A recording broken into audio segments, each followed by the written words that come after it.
नमस्कार फ्रेंड। आप सभी का स्वागत है आपके अपने चैनल पर। मैं हूं गणपत सेजू और आज का जो वीडियो है एनसीईआरटी कक्षा 8 हमारा जो अतीत है उसके बारे में है। और ये कंप्लीट मैं आपको बुक है वो करवाने वाला हूं और बहुत ही इम्पोर्टेंट है। सही आप कंपटीशन की तैयारी कर रहे हैं और या फिर आप कक्षा 8 के स्टूडेंट हैं, दोनों के लिए इम्पोर्टेंट है। कंपटीशन वालों के लिए तो है ही, क्योंकि नोट्स के माध्यम से मैं पढ़ा रहा हूँ। यहाँ देखो, ए हिस्ट्री ऑफ ब्रिटिश इंडिया, मतलब ब्रिटिश भारत का जो इतिहास है। इस पुस्तक के लेखक जेम्स मिल हैं। जेम्स मिल स्कॉटलैंड के एक अर्थशास्त्री थे जो राजनीतिक दार्शनिक भी थे। ये हिस्ट्री ऑफ ब्रिटिश इंडिया है, इनका प्रकाशन है 1817 में हुआ। अब इस पुस्तक को ही मैंने क्यों लिखा है यहाँ पर, तो इसका उद्देश्य यह है कि इस पुस्तक के अंदर इतिहास का जो अध्ययन करने का तरीका है, जो बांटने का तरीका है, बांटने का जो कालखंड है, वो कुछ अलग है। 3 कालखंडों में बांटा है जेम्स मिल ने अपनी एक book A history of British India. Bharat को हिंदू, मुस्लिम और ब्रिटिश इंडिया, इन 3 कालखंडों के अंदर बांटा। तो ऐसा हो सकता है ए हिस्ट्री ऑफ ब्रिटिश इंडिया में भारतीय इतिहास को कितने कालखंड में बांटा है, तो 3 कालखंडों में बांटा गया है। और किसने बांटा है? जेम्स मिल ने। कौन कौन से हैं? हिंदू, मुस्लिम और ब्रिटिश। जबकि इतिहासकार जो है बाकी वाले सारे, वो है इसको प्राचीन काल, मध्यकाल और आधुनिक काल के अंदर बांटकर इसको देखते हैं अर्थात अध्ययन करते हैं। उसके बाद में देखते हैं औपनिवेशीकरण क्या होता है। तो मैं साधारण शब्दों में आपको समझा दूं। किसी एक देश द्वारा, कोई भी एक देश है, उसके द्वारा पूरी तरह से राजनीतिक, सामाजिक और सांस्कृतिक दृष्टि से दूसरे देश पर है वो अधिकार जमा लेना। अर्थात इस देश का पूरा पूरा शासन है अन्य देश पर है, तो वो औपनिवेशीकरण हो जाएगा। ठीक है, एक देश द्वारा दूसरे देश पर सांस्कृतिक, सामाजिक और राजनीतिक प्रक्रिया के द्वारा है संस्कृति के अंदर बदलाव लाना या पूर्णतः अधिकार कर लेना, ये क्या कहलाता है? औपनिवेशीकरण होता है। फिर व्यापार से साम्राज्य तक कंपनी की सत्ता स्थापित होती है। इसके अंदर क्या है देखो, मुगल बादशाहों में औरंगजेब आखिरी शक्तिशाली बादशाह थे, जिनकी 1707 में मृत्यु हो जाती है। अब क्वेश्चन इस प्रकार से आ सकता है कि अंतिम मुगल बादशाह अलग चीज है, अंतिम आए तो अलग चीज है, और शक्तिशाली आए तब अलग होगा, ध्यान रखना। अंतिम में आए तो बहादुर शाह जफर है आपके, जिसका नाम आगे आएगा, और शक्तिशाली में आए तब आपका क्या होगा? औरंगजेब होगा। ठीक है, तो अंतिम शक्तिशाली बादशाह है मुगलों के कौन थे? औरंगजेब थे। कैप्टन हडसन द्वारा बहादुर शाह जफर व उनके 2 बेटों की, बेटी नहीं है, की गिरफ्तारी कर ली गई। किसने की? बहादुर शाह जफर की। मैंने कहा था कि अंतिम मुगल बादशाह है बहादुर शाह जफर है। इनकी गिरफ्तारी किसने की है? कैप्टन हडसन ने की है। और 1600 ईस्वी में ईस्ट इंडिया कंपनी को इंग्लैंड की महारानी एलिजाबेथ प्रथम ने पूर्व में व्यापार करने का एकाधिकार प्रदान कर दिया था। महारानी एलिजाबेथ है इंग्लैंड की, ब्रिटेन की जो महारानी थी, इसने ब्रिटिश ईस्ट इंडिया जो कंपनी है उनको पूर्वी जो देश हैं, पूर्वी देश कौन होंगे?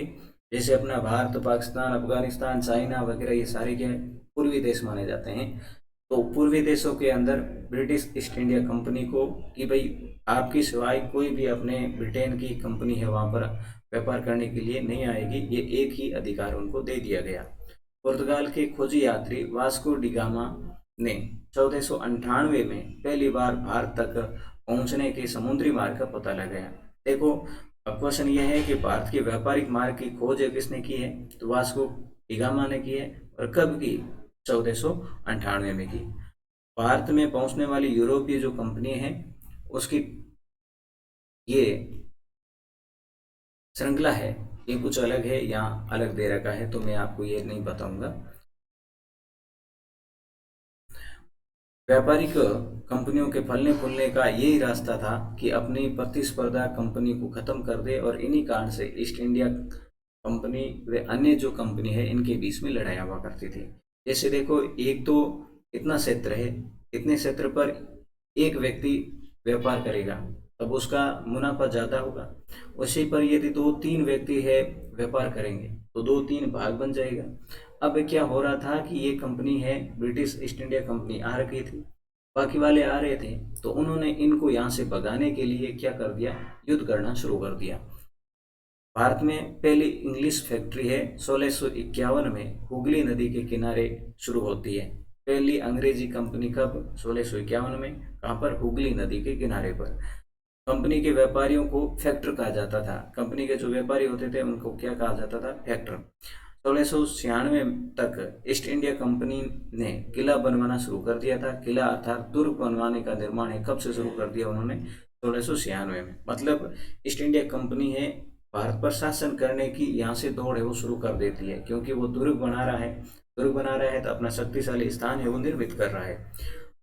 1698 में के लगभग कंपनी ने 3 गांवों की जमींदारी भी खरीद ली थी। 3 गांवों की राजस्व है उनको प्राप्त होगी तो उनकी इनकम है और बढ़ जाएगी।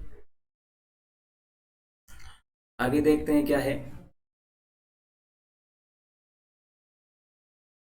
फिर आता है आपके प्लासी का युद्ध। प्लासी का युद्ध होता है आपके 1757 में। अंग्रेज अधिकारी है एक रॉबर्ट क्लाइव, दूसरी तरफ है सिराजुद्दौला। रॉबर्ट क्लाइव और सिराजुद्दौला के मध्य ये युद्ध होता है और उसके अंदर सिराजुद्दौला है वो पराजित हो जाता है और रॉबर्ट क्लाइव है मतलब अंग्रेज है जीत जाते हैं। जब अंग्रेज जीत जाते हैं तो देखो सिराजुद्दौला के साथ में और कौन था, मीर जाफर था, ठीक है ना, बंगाल का नवाब मीर जाफर था। तो मीर जाफर ने इनको धोखा दे दिया, अंग्रेजों की तरफ है वो मिल गया, अपनी सेना है वो पीछे हटा ली। तो मीर जाफर को उन्होंने क्या कर दिया, अंग्रेजों ने बंगाल का नवाब बना लिया। बंगाल का नवाब बनाने के बाद में मीर जाफर ने थोड़ा कहना माना नहीं तो मीर कासिम को बना दिया। मीर कासिम को बनाया तो मीर कासिम इनसे भी अलग था, बहुत स्वतंत्र प्रवृत्ति का था। तो फिर मीर जाफर को इन्होंने क्या है, बंगाल का नवाब बनाया। 1757 में प्लासी का युद्ध है ये आपने देख लिया है। अब 1764 की बात करते हैं। बक्सर का युद्ध होता है, बंगाल का नवाब मीर कासिम होता है और इधर होती है कंपनी। मीर कासिम यहाँ से पराजित हो जाता है और कंपनी अर्थात अंग्रेजों की जीत हो जाती है। तो बक्सर के युद्ध में और प्लासी के युद्ध में किनकी जीत होती है, अंग्रेजों की होती है।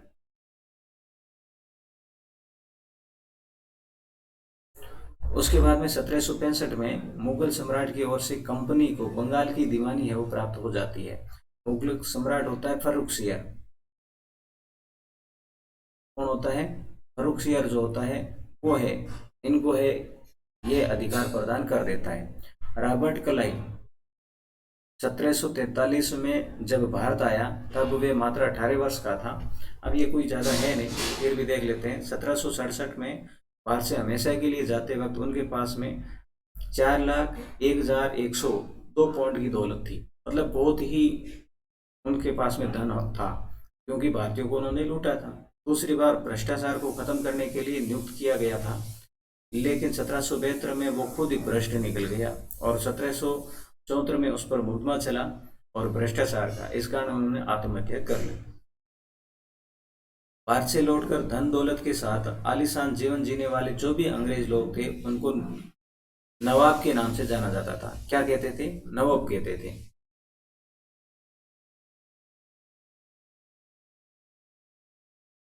गवर्नर जनरल रिचर्ड वेलेजली जो कि 1798 से 1805 के मध्य गवर्नर जनरल रहता है, ने सहायक संधि के तहत अवध के नवाब द्वारा सहायक सेना के ये पैसा अदा नहीं करने पर अवध का जो आधा राज्य है, इलाका है, अपने अधीन कर लिया। देखो सहायक संधि है, इनका सहायक संधि को जनक भी कहते हैं वेलेजली को। सहायक संधि के जन्मदाता या जनक है वो किसे कहते हैं, वेलेजली को कहते हैं। और वेलेजली ने इस कारण है अवध को है अपने अंदर मिला दिया, अपने राज्य में, मतलब ब्रिटेन के अधीन कर दिया कि उसने जो राजस्व है ना, कर है, आधा टैक्स है वो नहीं दिया, इस कारण है उन्होंने मिला दिया। फिर हैदराबाद का शासनकाल 1700, सॉरी, हैदर अली। हैदर अली है वो कहाँ के थे, मैसूर के थे, मैसूर कर्नाटक। 1761 से 82 तक था। और फिर टीपू सुल्तान का शासनकाल है वो 1782 1799 के मध्य रहता है। अंग्रेजों की मैसूर की शासनदेह होती है चारों संधि देखो 67 से 69, 80 से 84, 90 से 92 और फिर है 1799 के अंदर। टीपू के श्रीरंगपट्टम में शहीद होने के बाद मैसूर का राजकाज है वेडियार राजवंश के हाथों में आ जाता है। और वाडियार राजवंश का कृष्ण द्वितीय होता है, आपको बता दूं, फिर कृष्ण सेकंड है, उनको है शासन है, अंग्रेज लोग दे देते हैं। टीपू का खिलौना शेर है, अब कहाँ रखा हुआ है, तो विक्टोरिया एंड एल्बर्ट म्यूजियम है, वहां पर रखा हुआ है लंदन के अंदर। टीपू को शहर ए मैसूर के नाम से जाना जाता है, ये इंपॉर्टेंट है, ये आप जरूर ध्यान रख लें।